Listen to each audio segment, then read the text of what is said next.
have a head coach that, again, is in charge of making sure the team's prepared, keeping the locker room together, and again, for the most part, what is essential in most head coaching duties in the NFL nowadays, having a good relationship with your quarterback. And now, over the last couple of days, Rob Brown, we are finding out, in case it wasn't obvious last year, that Nick Sirianni and Jalen Hurts have a bit of a fractured relationship. That Jalen Hurts kind of just doesn't respect this dude, right? Because what does he do? What does he actually do? Right? The Eagles team was totally underprepared for the last 8 weeks of the season. He doesn't do anything offensively. He doesn't do anything defensively. And the team morale in the locker room kind of fell apart at his hands last year. So, yes, he is coaching for his job. And, again, I saw some arguments. Well, who would the Eagles pick between Nick Sirianni and Jalen Hurts? I mean, are you freaking kidding me? Who are we going to pick? The quarterback that they're paying $50+ million a year to, or the head coach that does nothing? I mean, in terms of hot seat rankings, I know I think every show here on BetQL and every sports talk show in America has probably done this, but I think I'm ready to slot Nick Sirianni right at the top of the list in terms of the hot seat rankings. I think he's got the hottest seat in football going into this year. And I honestly think there is a scenario where if this defense takes a little time to gel, and they're maybe 3-3 after the first 6 games, because the schedule ain't all that easy, I honestly think we could see Nick Sirianni get fired middle of this season in an attempt to then try to spur and kickstart some change in an Eagles team that went to the Super Bowl 2 years ago, was rolling through 11 weeks last year, and then hit the skids and has kind of lost their identity. What do you think? I agree. There is something that happens once every blue moon. And that once every blue moon thing is a head coach takes responsibility.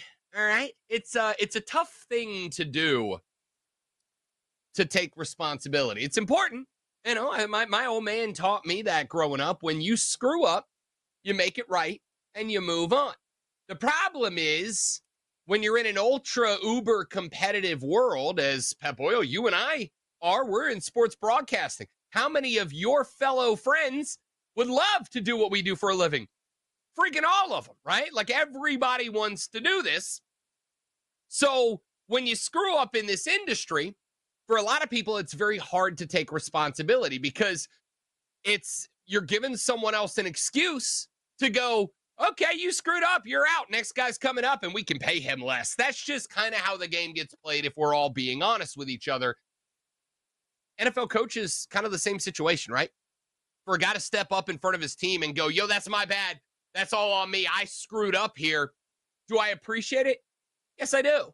Do I also understand that owners probably look at that, right? General managers look at that and they go, oh, he admitted it. It's his fault, which means if we move on from that guy, all of the negativity goes out the door with that guy. Well, that's what Nick Sirianni did ahead of the opening of training camp for the Eagles. He stood in front of his entire team and he said, last year was on me. I screwed up. In fact, one of the ESPN quoted somebody as a team source saying that he took full responsibility for the meltdown that happened last year. I do wonder, Pat Boyle, and this might just be me trying to be a nice guy. I don't know, however you want to phrase it. I do wonder if there's not a little bit of Jalen Hurts, good quarterback. I'm not going to disagree, is a good quarterback. I feel like Jalen Hurts is one of those dudes that, and I feel this way about Brock Purdy, and I'm ready for the fight that may or may not be coming because I say that. One of those guys that's a good quarterback, but is surrounded by a very good offensive set of skill position players that make him look really better than he is, right? Like, there's no world in which Brock Purdy should be paid top NFL quarterback money. There's just not. I could go out there and throw for some yardage with Debo and Ayuk and Juszczyk and Kittle and these cats that are around that guy. So I do think some of this needs to be put on Jalen Hurts. The fact that it feels like, to me, Jalen Hurts is kind of skating from any blame in all this, I don't particularly love it, if I'm being honest with you. I'm not a big fan of that reality. But at the same time, that is kind of part of the responsibility that falls under the umbrella Ella of the head coach, Nick Sirianni here. So regardless of how you feel about Jalen Hurts, and I do think he is skating from a little of the responsibility here. Regardless of how you feel about anything else, any other variable and all that, at the end of the day, it's always going to come back to the feet of the head coach. And in that case, this is Nick Sirianni. And if that is the case, especially if the reports are true, and later in the year last year, Sirianni did kind of start to pull more control and power back to his centralized office, then yeah, it's kind of all going to fall on him and he's going to have to own it. So you put all that together, Pat Boyle, I do think Nick Sirianni is absolutely coaching for his job this year. Now we're kind of we have kind of opened up like a game of operation Nick Sirianni here on the table, and we have kind of poked all the buttons and buzzers here, and we have kind of made him feel less of a man, and I feel like his team has done that as well. So I just don't know what he brings to the table on the team this year.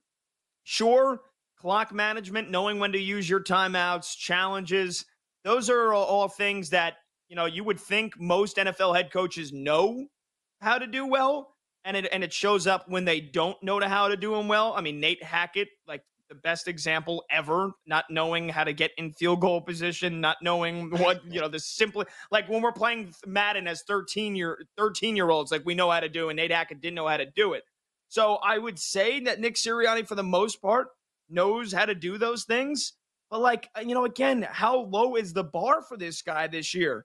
Where he couldn't keep the locker room from fracturing and splintering last year. He doesn't have a good relationship with his quarterback, or at least didn't a couple of weeks ago and all of last year. And now we're hoping that, like, by Nick Sirianni just saying to the team, hey guys, I messed up. I'm going to empower you. I'm going to empower you now. Like, I just don't get what he brings to the table as the head coach of this team. When they were winning and he has a pompous ass and he's like looking at the camera that the drone camera that's flying by, and he's like, giving it this face and dancing like a complete clown, and they're winning, that's all fine.